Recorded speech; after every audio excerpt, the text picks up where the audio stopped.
Okay, so where to begin? So, Chaim gratefully recovering. I can't even say double winner. Multiple winner. When it comes to um, practicing the principles in my affair and the emotional sobriety aspect of this recovery. I think I was lucky and timing wise, and my higher power as guiding me to this group.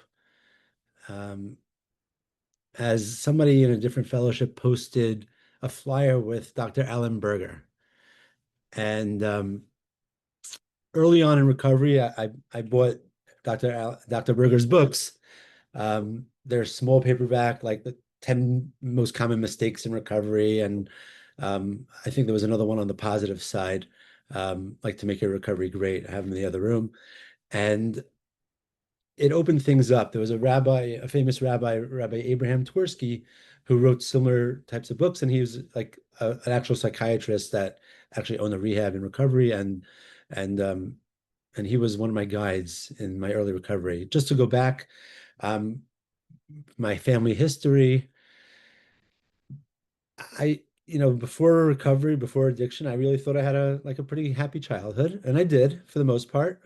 Growing up in Long Island, in the five towns, as a modern Orthodox Jew with a bunch of hypocrisy. And my father was a conservative rabbi, um, but there was also a conservative twist.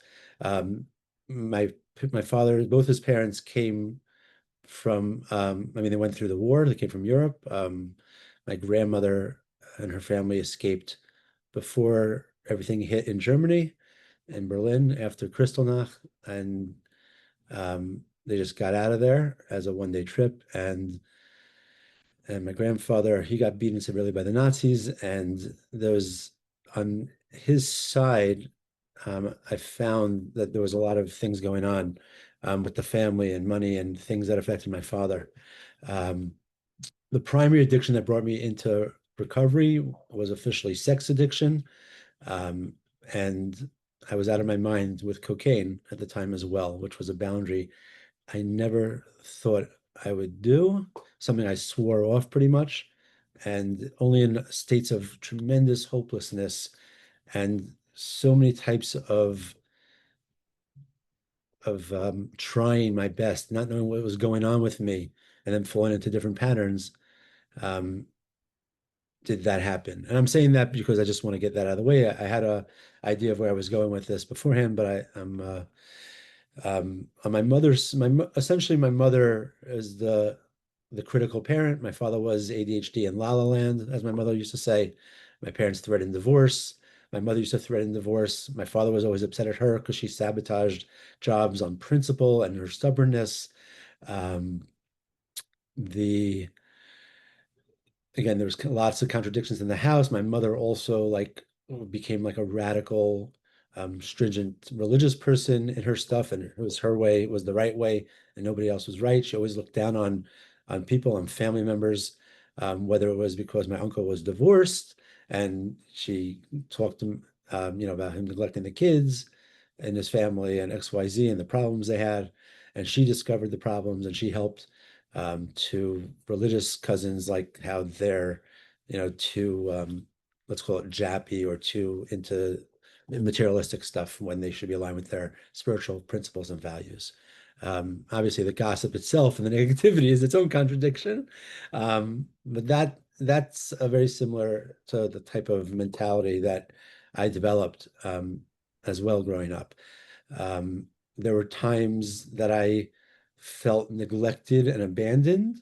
And there are times in recovery when I wrote that down where I actually rehashed that more because of the lists and like imagine myself there. Um, as I'll just say a few instances. One was in a pool where a neighbor, I was at a kid's birthday party, I must be 5 years old, and the adults went inside. Somehow I was outside in the pool and I almost drowned. And a very close family friend neighbor was the one who jumped in and saved me. Um, 10 minutes. Thank you. My sister, she had a tumor. In the end, it wasn't cancerous, but like as I'm the oldest of four, and I always got the blame. I should have always been better. I was neglected in that time period. And I was going. That was when I was going through puberty. Um, and Yeah, I mean those are good examples. One other one, and I'll get back to this one, was we used to have season tickets to New York Rangers hockey team, and I used to want to go. And often my parents would have date night, and my mother would meet my father in the city after work. And I was left with a babysitter and a dinner I didn't like, and that was when I started acting out with food. And and I literally had this ritual where I would run around the corner within 15, 20 minutes while the babysitter was giving the younger kids baths, and and I would eat three hot dogs, and like one while they were preparing the other two, one while I was running home, and one right outside the house. I had the TV on louder, so as if I was watching a show. Within 20 minutes, I was back and gobbled this stuff down, and that sets the basis for the whack-a-mole of my stuff in many areas. And right now, my food recovery is a priority to me, as I am considering myself recovered one day at a time from sex and love addiction and lust. And when I'm in relationships and the codependency and the other stuff comes up, I need to work a specific dating plan and program and have boundaries around things from um, time and taking away my time from work and other things like that, and important things. Um, the emotional recovery and sobriety really came on as a gift to me. I really believe it. I really believe it. There's a certain synchronicity and paradoxes in my recovery because I tried to use many of the tools of higher power, God, while I was in addiction and in early recovery. They weren't working. What was told to me in the rooms of the S fellowships and higher power and God wasn't working. And I would inevitably have a slip at a certain point in my day count. And in early recovery, I went down the tubes with that. As I got sober and more healthy, I realized like these are things that I had to prepare for, so I didn't make the same mistake. And meanwhile, the other things would come up. And there's a test called a PTSI, I think it is, like a trauma test for relationships. And I aced it. And my therapist at that point in time, he sent me to a therapist in New York City, and and I started some art trauma work there, art recovery, art. Not sure what we call it. And I was able to start that journey where he also introduced me to Bessel van der Kolk, who during my meditation this morning, I realized that, Patrick, I want to try to get him here if people want him. I formed a nice little relationship with him and felt out of touch. But he's one of the, I mean, besides the controversy and recently him having a little anti-Semitic comments, or I don't know if it's anti-Semitic or anti-Zionism, he messed up royally recently. But but as far as the gift that my therapist gave me, his name, I Googled him.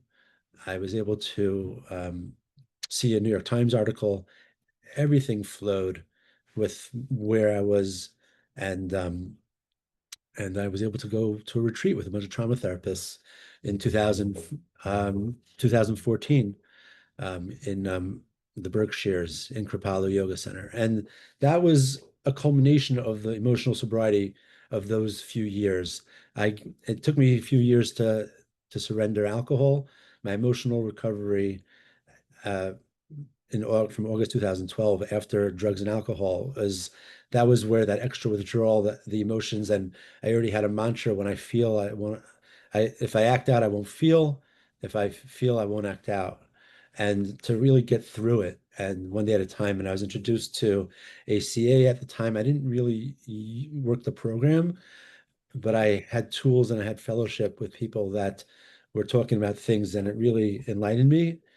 And and we had the books in our home group room, and I was able to look at them from time to time in the laundry list, and it resonated. I joined a bunch of all men's groups that they'd have retreats 3, 4 times a year, and we'd have psychodrama, we had energy release, and that was a huge thing. And 5 minutes. thank you. There's a fellow, Dan Jones, who really had this energy release aspect, and I realized I would be able to um, help be much healthier as an individual if I started my day with affirmations, inner child work. I had a and like getting rid of anger would be from physical activity, hitting a punching bag, putting the face of. I did the step work, but there was so many layers that even intellectually, body therapeutic, I forgave the person. But what came up in the triggers and other things, it's almost like PTSD, if not PTSD. And the physical activities of like hitting punching bags, putting my mother's face, my abusive boss, my father, like for whatever I was angry at, like doing that if I was, really just letting that energy and anger out and then just relaxing, releasing and calm and exploring how I was feeling. In a car, I would, if I was out of control, which happened, I'd pull over, I'd practice breathing, and I had an exercise where I would wring out, like I had a towel to wring out a dry towel and like as if I'm wringing somebody's neck and everything tenses up and there's a body release.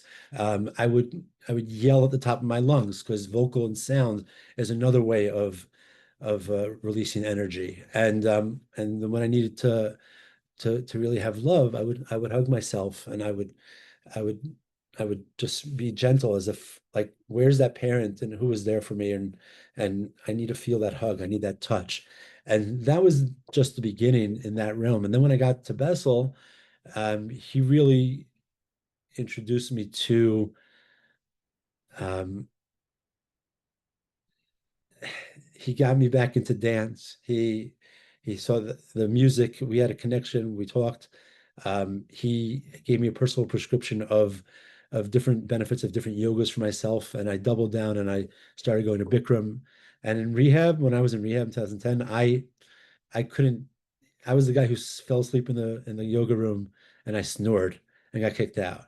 Um, and um, and I'm grateful. I was able to get the disciplines. I mean, through Bikram yoga, I was able to come back to feeling really at home in myself in a synagogue praying and feeling a part of a Jewish community. I didn't that regulation, the stuff that I felt in my body, um, I had trouble with, and in one way or another, I would act out between sex, food, um, even obsession, social media, et cetera, wasting time in that regard if I was at dis-ease. Um, and the other thing was that he helped me with he recommended me acting as an actor, even though obviously we know many actors that have issues, but the idea of getting out of myself and becoming a different person and coming back to it, um, that in and out of experience and trying to play a different role would be helpful with mindfulness and presence. And that itself became its own thing. I was at a SLA retreat and I was called up to sing because at the talent show. I sang away, it's an SLA retreat. Should I stay or should I go? Um, I rocked the house and literally within a few months, a friend of mine asked me if I would join a role for Fiddler on the Roof. And that healing of being in Fiddler in 2015 and then to 14 and acting and also playing a role that was similar to my grandfather in the Holocaust had 1 minute. tremendous, thank you. Is that time or 1 minute? 1 minute. 1 minute healing effects on me. Yeah, just to continue, that brought me into improv, musical improv, singing, and deep connections with myself that essentially really helped my emotional healing. As far as programs, there's a certain balance and resistance of that that yin to yang or struggle between self-will, surrender, um, commitment, discipline, self-discipline, motivation. And I found that for me, that's all part of my emotional states. And as like a outside, like a Tony Robbins, the idea of meditation and priming myself for my day becomes integral to have that morning routine and the priming.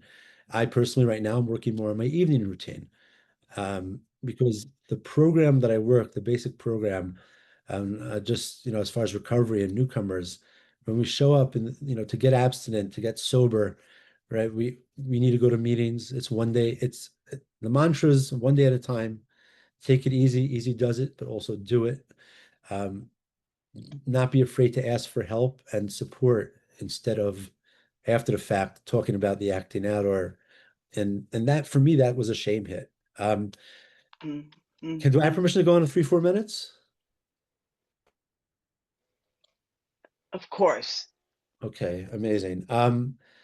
Because that shame piece was something that when I was in rehab, to discuss that, I was told when I wrote over my first step, and there were two parts. I would habitually run late, and I got called out on that. And at a certain point, the therapist thought that I'm addicted to that shame. There's a piece of that that I feel comfortable with. When I say addicted to in that regard, it's like there's a comfort. I'm used to that, and I don't want to change it. And being the center of the attention from it as well. Another thing during rehab was, and it just happens to be my mother's always runs late, and my grandmother ran late. My father divorced my mom over the as a final straw of her tardiness and her lateness and her narcissism, and everything being about her. And in business, I was actually taught to do that a little bit certain times for intimidation effect. And like I represented somebody very big. So I made it, I had to act higher ego wise sometimes. The other thing was that when writing out my first step, the therapist made me do it 3 times. She said it because of now we know it's the dopamine, the neuro stuff that's there. But if I was talking about, just to give an example, I hooked up with a celebrity in high school in a nightclub. And for my neurowiring with sex addiction, for example, like, and it happened because I was in my mind, I created this thing. I was such a good religious boy of following the rules of the religion for like a specific morning period. And then after it ended, I went out and celebrated with my friends the way we normally would. And then God gave me that gift. And and I had a whole thing where I'd hook up, but I wouldn't have sex. And that was like my thing and my ego. And when I put it on my first step, it I mean I talked about the progression of the disease and my insanity and my neurowiring from that, but I got forced to do my first step over and over and over. And and to do that and realizing, like, as much as my step work was step work, it for some reason a lot of it not good enough for people. And God gave me the ability to go to another program, synchronicity again, the way things worked out. I mean, I'm leaving so much out, and I was able to stop behaviors and get emotionally sober from the atheists and agnostics in New York City, essentially. And that was a lovely tool. So I have, and this is very big with me, my emotional state, especially this time of year, and God and religion, and God of my understanding, God of my recovery. But at the end of the day, I have a plan B, and that's working a program as an atheist or agnostic. And step one is I can't do this by myself. Step two is I can do it with the help of others. And that includes all the science and all the tools and the step work and knowing that if I can get the right support one day at a time, I could break down my day into to 12 hours at a time, 4 hours at a time, an hour at a time. And for certain things right now where I have tremendous fear when it comes to sales and marketing and other things in my businesses, I have accountability buddies that we check in throughout the day. And to get my hand held, these are ways for me to get through the day sometimes emotionally, being present, being conscious, bringing in. I mean, I always say it like this: 1 + 1 is 2. That's higher power more than one. So with one other person, I got help if I want to play that model. I also don't let the God thing get away in my recovery. Somebody asked me recently how I had so much time. I celebrated 7 years after my last slip, and I said, you know what? My higher power could be the doorknob for all I care. I could hold on to that instead of my area where I would act out, right? So there's certain levels of discipline, and emotional aspects of this that come up when There's surrender. I have a lot of fear of turning over my food plan a day beforehand. I don't want to do that. And that resistance allows me to start exploring what's going on there, right? My procrastination allows me to explore what's going on. And a lot of times it comes down to the ACA work and being gentle and affirmations and being held. And my step three is choosing that. I have a choice to make a decision to choose that. And once I'm through my fourth and nine, which I've done, then my step 10, my step 11 are real. They're real. And that's the program essentially for emotional recovery all the time. Thank you. Um, and conscious contact. And yeah, thank you for letting me be a part of this group and sharing.